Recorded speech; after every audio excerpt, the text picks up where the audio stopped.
আমি কিছু প্রশ্ন এবং সে প্রশ্নের উত্তর নিয়ে আপনাদের সামনে হাজির হয়েছি, উপস্থিত হয়েছি শ্রোতা মণ্ডলী। আমার আলোচনা অনুগ্রহপূর্বক আপনারা শ্রবণ করবেন ধৈর্য সহকারে। আমার বিশেষ আবেদন ও নিবেদন। প্রথমত, সমাজ নিয়ে আমি কিছু আলোচনা করব। এ সমাজের কিছু খারাপ দিক এবং এই সমস্যা সমাধানের জন্য ইসলাম কি উপায় এবং কি পদ্ধতি এবং কি এডুকেশন দিয়েছে, সে উদ্ধারের পথ ইসলাম বলে দিয়েছে। সে বিষয় নিয়ে আমি আলোচনা করব। প্রথমত, আপনি একজন পিতা এবং আপনি একজন মা, আপনি একজন ভাই, আপনি একজন শিক্ষক হিসাবে আপনি কি ভেবেছেন যে আপনার সন্তানের জন্য, আপনার ছাত্রর জন্য, আপনার অধীনস্থ ছোটদের জন্য এবং আপনার অধীনস্থ যারা বসবাস করে তাদের জন্য আপনি সমাজের মাথা হিসাবে, সমাজের সেবক হিসাবে, সমাজের দায়িত্বশীল হিসাবে এবং সমাজের আপনি নেতা হিসাবে আপনার এটি ভাবা অবশ্যই উচিত যে এ দূষিত সমাজে আপনার অনগতশীল অথবা আপনার সন্তান এই দূষিত সমাজে তার চরিত্র, তার মন, তার মানসিকতা, তার রুহানিয়াত এবং তার ঈমান নষ্ট হয়ে যাচ্ছে ধীরে ধীরে। দূষিত সমাজ কিভাবে আমরা বুঝবো? প্রথমত, আপনার সন্তান স্কুলে যাচ্ছে এবং আপনার সন্তান এডুকেশনের জন্য বিভিন্ন দেশ বিদেশে ভ্রমণ করছে, সফর করছে এবং আপনার সন্তান কলেজে এবং ইউনিভার্সিটি এবং আপনার সন্তান সমাজে যেখানে মিশছে এবং তার সামাজিক চাহিদা পূরণ করার জন্য আপনার সন্তান ওঠাবসা করছে এবং সে শিক্ষাঙ্গনেই আজকে সমাজ অশ্লীলতায় পরিপূর্ণ হয়ে গেছে এবং সমাজ দূষিত সমাজে পরিণত হয়েছে। দ্বিতীয়ত, আপনার সন্তান যখন টিভির পর্দায় যাচ্ছে তখন সে অশ্লীল শিক্ষা, অশ্লীল ন্যারো মাইন্ডেড তার অন্তরে প্রবেশ করছে, তার মস্তিষ্কে এবং তার ইমানে এবং তার অন্তরে প্রভাব বিস্তার করছে। ইন্টারনেট মিডিয়ায় আপনার সন্তান যখন যাচ্ছে, ইন্টারনেট এবং মিডিয়ায় যে অশ্লীলতায় ছড়াছড়ি, সেই অশ্লীলতাই আপনার সন্তানের ঈমান এবং তার অন্তর, তার মস্তিষ্ক, তার চিন্তাধারা, স্বাভাবিক মানুষের যে ধারণা এবং মানসিকতা সেগুলো নষ্ট হয়ে যাচ্ছে এবং আপনার সন্তান এই সমাজে যাদের সঙ্গে ওঠা বসা করছে, যাদের কাছ থেকে শিক্ষা নিচ্ছে, তাদের মধ্যে আল্লাহ তাআলার প্রদত্ত ইমানি শিক্ষা, ইমানি এডুকেশন তাদের মধ্যে নেই। এমনকি শিক্ষকদের মধ্যেও নেই।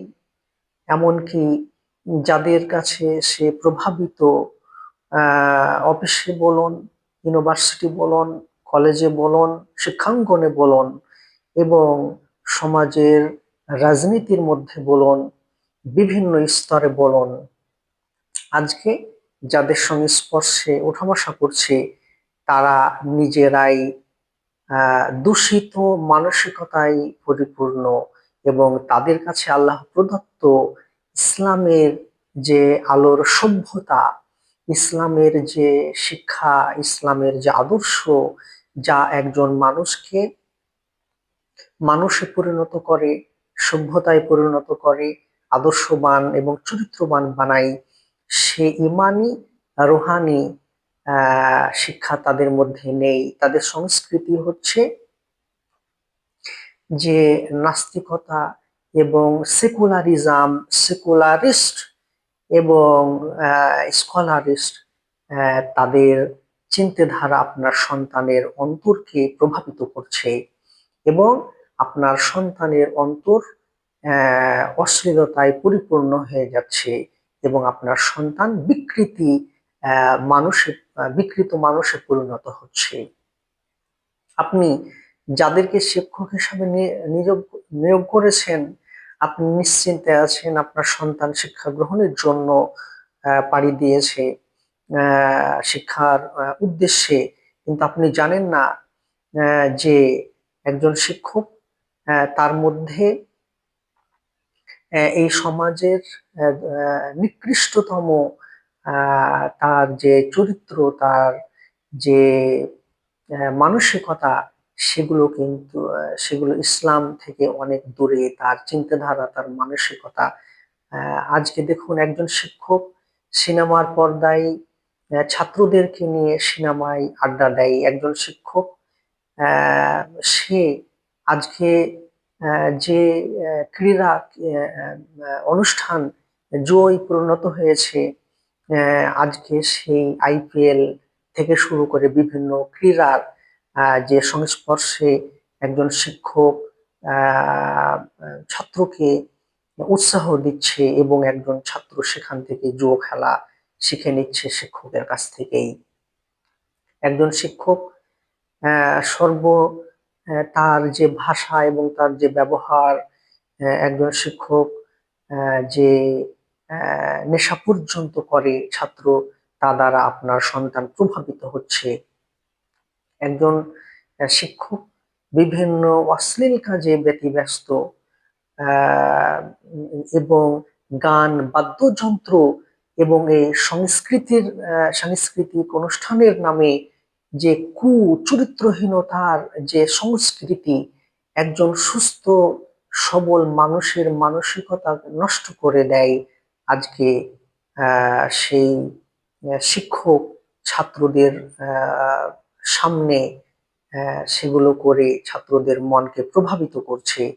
যার কাছে শিক্ষার জন্য আপনি প্রেরণ করেছেন, তার চরিত্রই ঠিক নেই, তার আদর্শই ঠিক নেই, তার সভ্যতাই ঠিক নেই। আল্লাহ প্রদত্ত শিক্ষা এডুকেশনের সঙ্গে, আদর্শ সভ্যতার সঙ্গে তার কোনো সম্পর্ক নেই। আজকে শিক্ষাঙ্গনগুলো হয়ে গেছে